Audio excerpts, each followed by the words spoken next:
Hey everybody, what's going on? Hello. How are you doing? I'm sorry, I've been gone for a couple of days. I haven't been feeling great. I'm feeling crappy. Feels like I've got ice water running through my veins and I don't feel very good. I'm wearing that Timu sweatshirt with the smiley face on it, but it either looks like the smiley face is under my armpit, or if it's in some kind of right position, it just looks like one boob is smiling at everybody. It was kind of a mistake. It's a little spongy. The only good thing that I like about it is how it does have fleece on the inside of it. So I'm freezing today. Not because it's freezing outside, just because I'm freezing. So it's nice and comfy. Tonight I have a Temu haul coming. But in fact, I think I've got 3 orders being delivered today, and then I've got 3 orders over here. I'm testing all these pillows out, you guys, and I've got satin or silky pillowcases on them to protect my luscious hair, and they're sliding all over the place, so I'm sorry about that. But I'm here today for another episode of my gift guide ideas, my holiday gift ideas. Okay, yay. This one is a subscription service that I would want for real myself. It might not be for everybody, but it's definitely for me. I haven't opened it yet, but we're going to open it together. It's really interesting. It's called History by Mail. I got my cheat sheets. I figured the company would rather I go over some notes I jotted down, just blatantly look at some notes rather than try to bumble through it on my own. But History by Mail is it's one of the coolest, most unique subscription services you'll find. It's a little bit like time traveling, and it's very affordable, which is another thing that I really like about it. So it's a subscription service that provides reproductions of historical letters and documents. And each package includes a separate document offering insights into the letters, context, author, recipient, and relevance to historical events. So it's a really cool gift if you've got a history buff in your family, or if you're a history buff yourself. And we'll see which letters I got. I started to open this one just to look because the suspense was killing me. Then I thought I'll just do it on camera. But you get to see the original words and handwriting of the people who shaped history, and it's curated from the best archives in the world.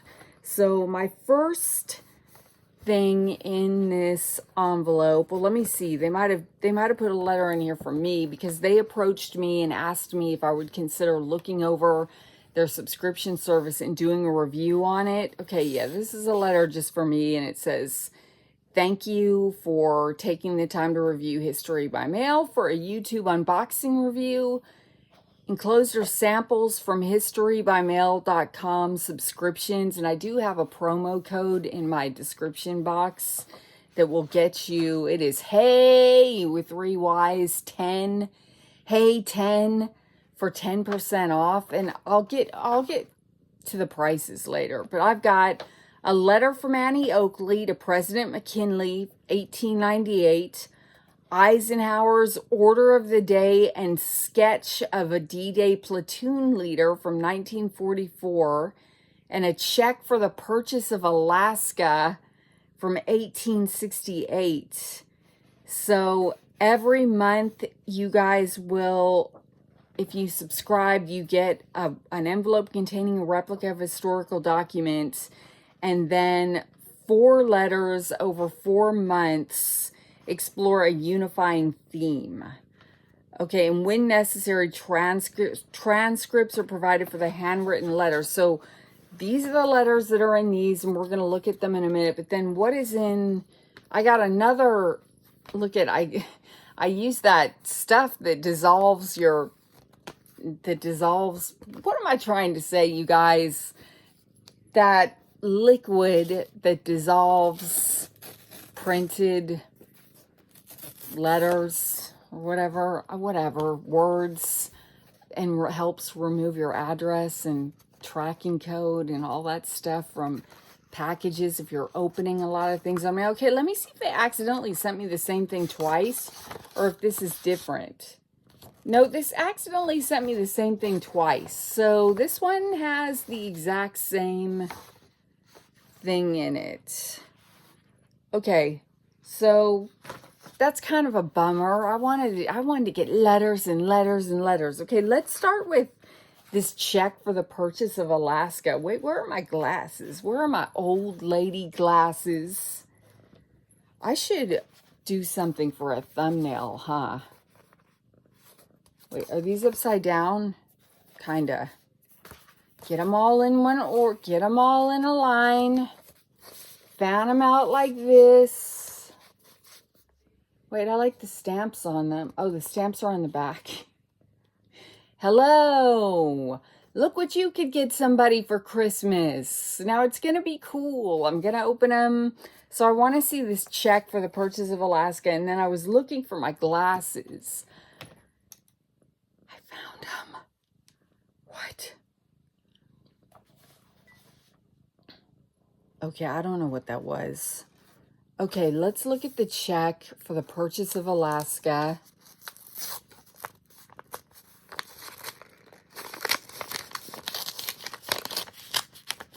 Okay, so I need a fancy letter opener, you guys. I feel lame opening this without like a fancy letter opener, but I don't have one, so I'm just going to use my kind of janky. Oh, cool. Okay, so here is a reproduction of the check for the purchase of Alaska. And I can't really tell what's going on this, but so that fortunately they put a document in here telling me that enclosed is the Treasury warrant the United States used to purchase Alaska from Russia in 1868. Governments used Treasury warrants to authorize large payments. With a purchase price of $7.2 million, America acquired nearly 600,000 square miles of territory for less than 2% per acre. Wait, less than 2 cents per acre. Wow. Okay, and then it has a whole bunch of stuff about the history of the early settlement of Alaska. Russians began settling it in the mid-17th century and all of this stuff. And then the treaty with Russia.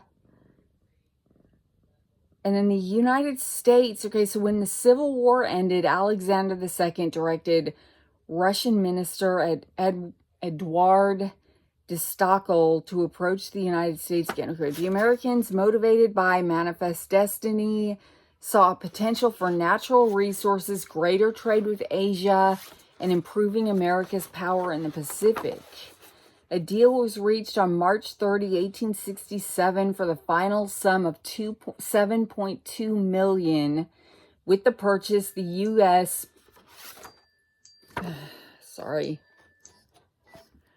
became roughly 20% larger. The Senate gave its consent and President Johnson ratified the treaty on May 28.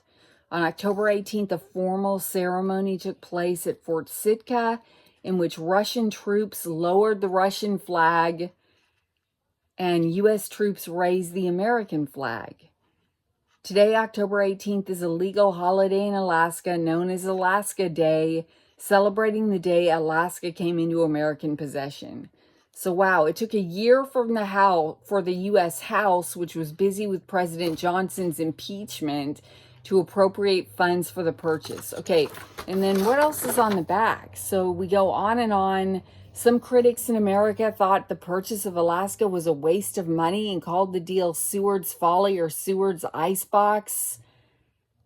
Meanwhile, Seward believes his greatest achievement was the purchase of Alaska. I'm glad we purchased Alaska. So gold was discovered in Alaska in 1896, leading to a gold rush. So there, naysayers. The influx of population resulted in boom towns and thriving fishing, trapping, mining, and mineral production industries. Right on. So then it goes on to when Alaska became a state.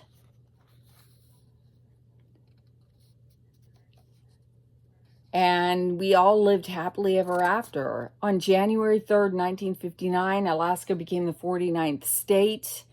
The purchase of Alaska was the second largest American territorial gain and changed the economic and military history of America.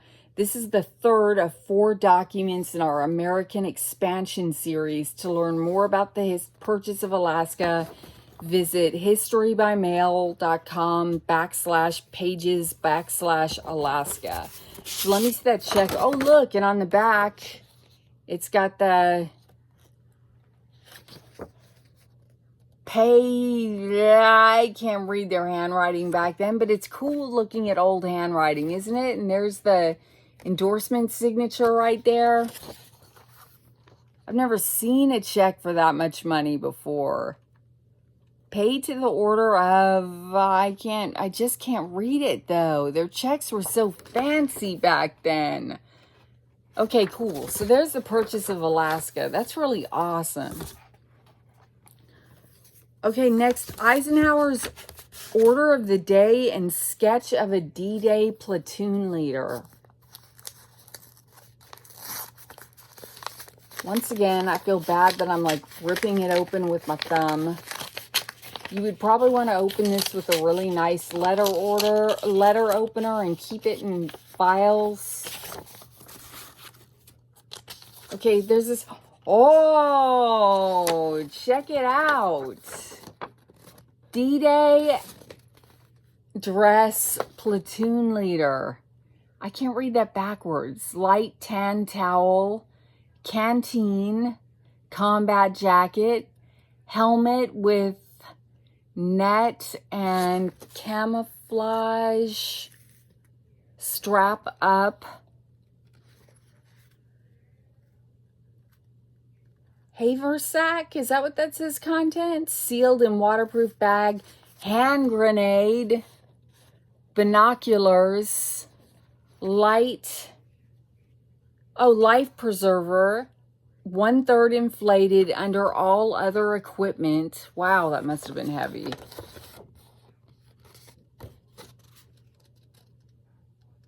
Two carbine magic compass.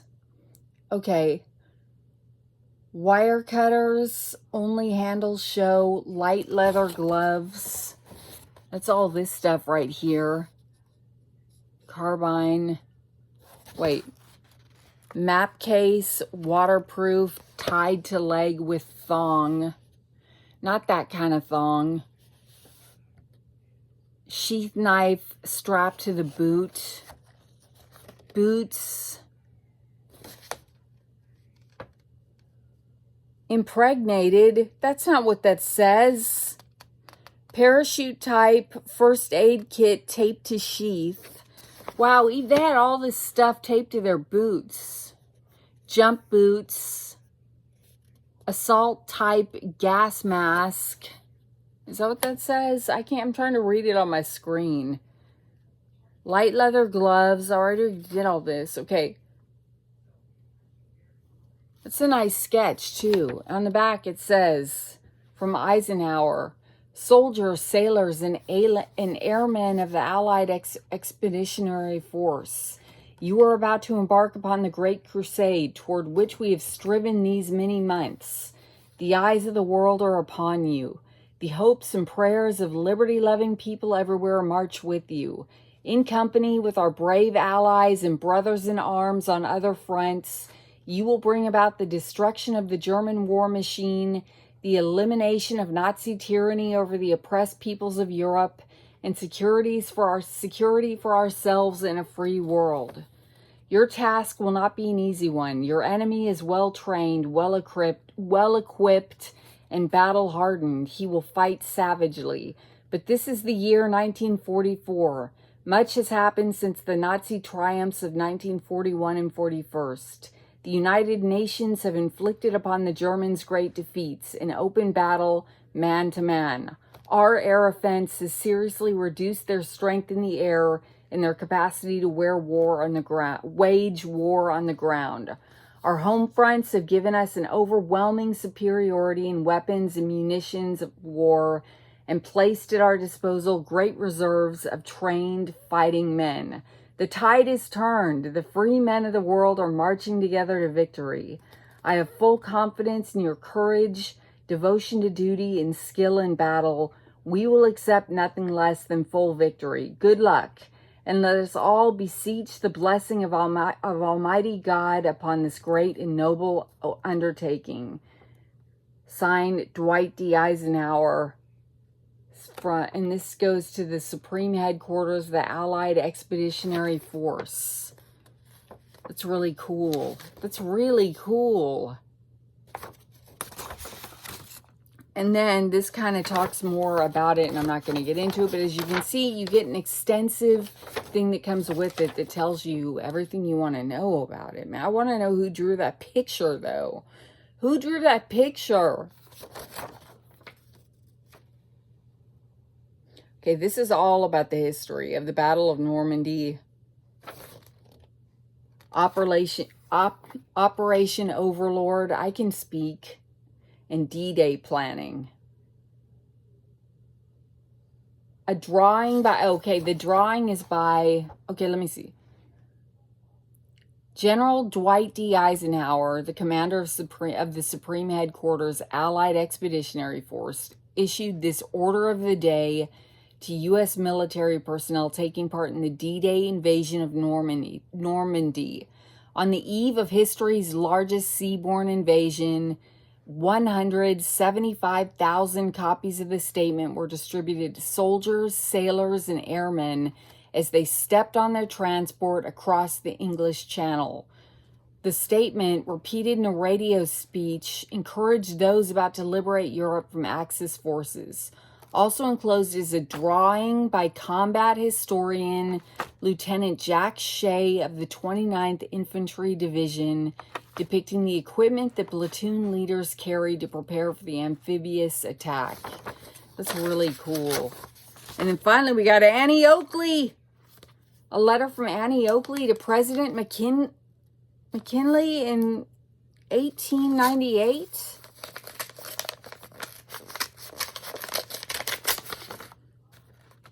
Wow.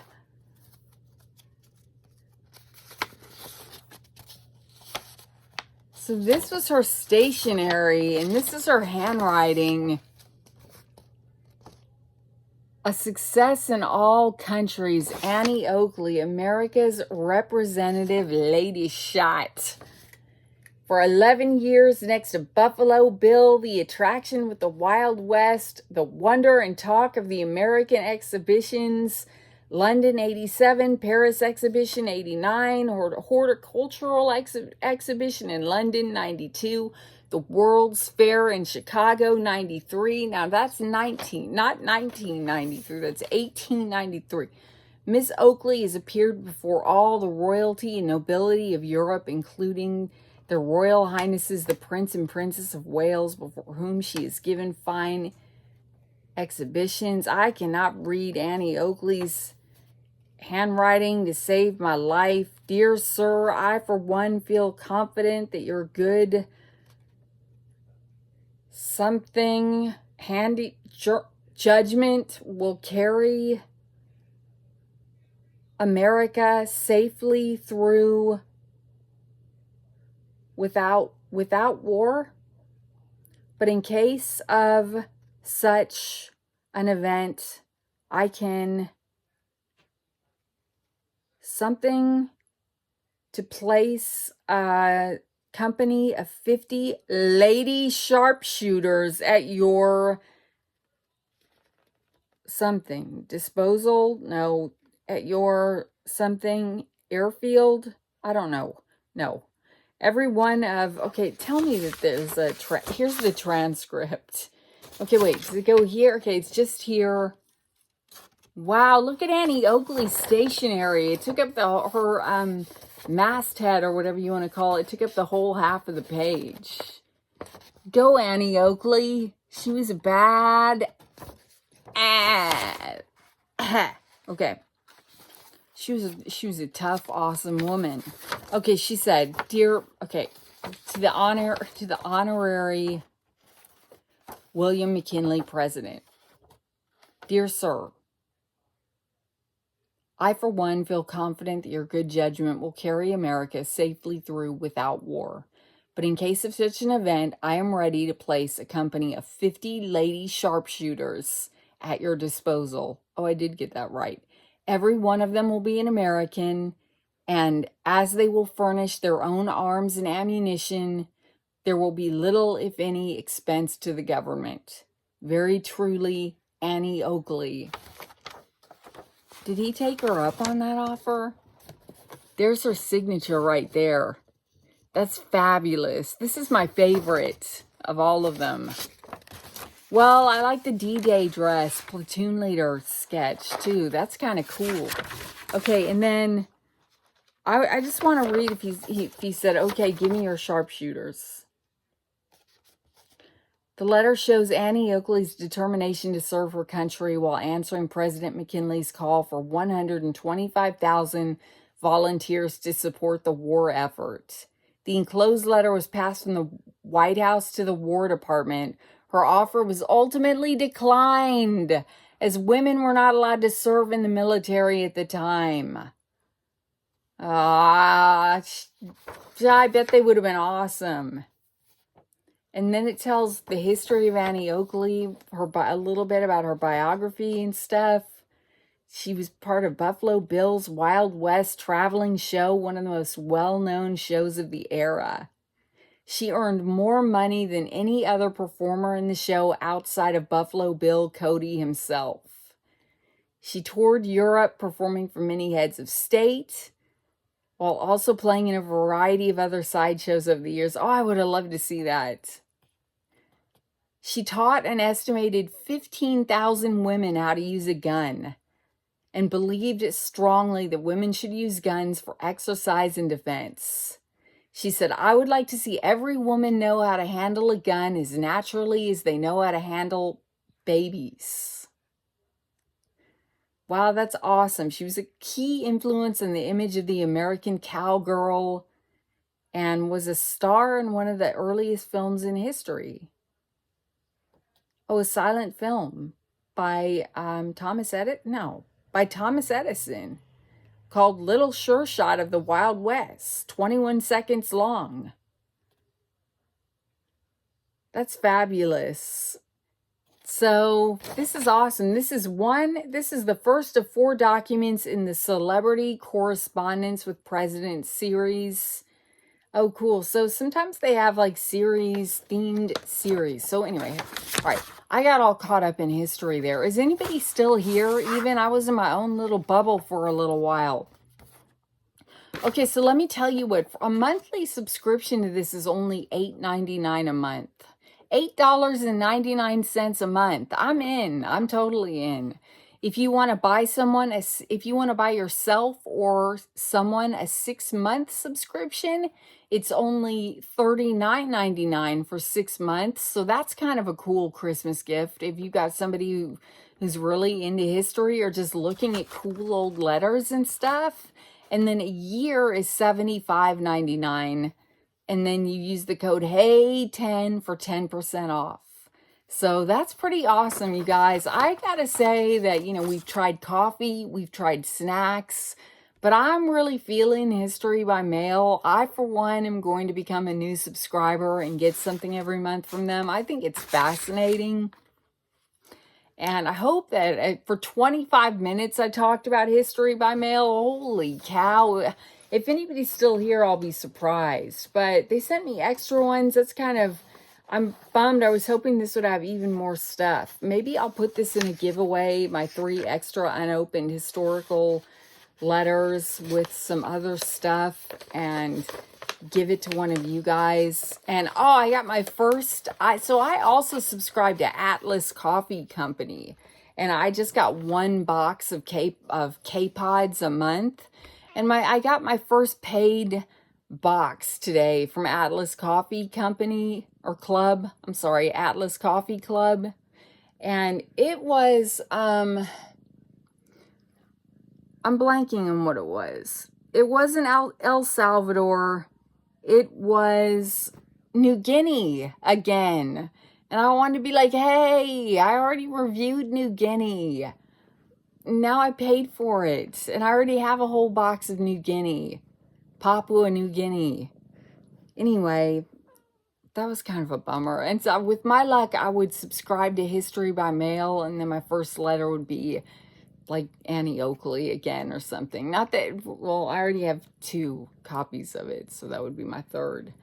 Anyway, thank you guys. I will put all the information you need down in this video description. If you watch the whole 25 minutes of this historical video, put I watched till the end in the comments, and I'll put a cookie emoji under your comment. All right. Thank you guys. I love and appreciate you guys. Watch for me in a few hours when I will have some Temu stuff, a lot of Temu stuff. And then I got more products to review and blah, blah, blah. All right. Bye, everybody.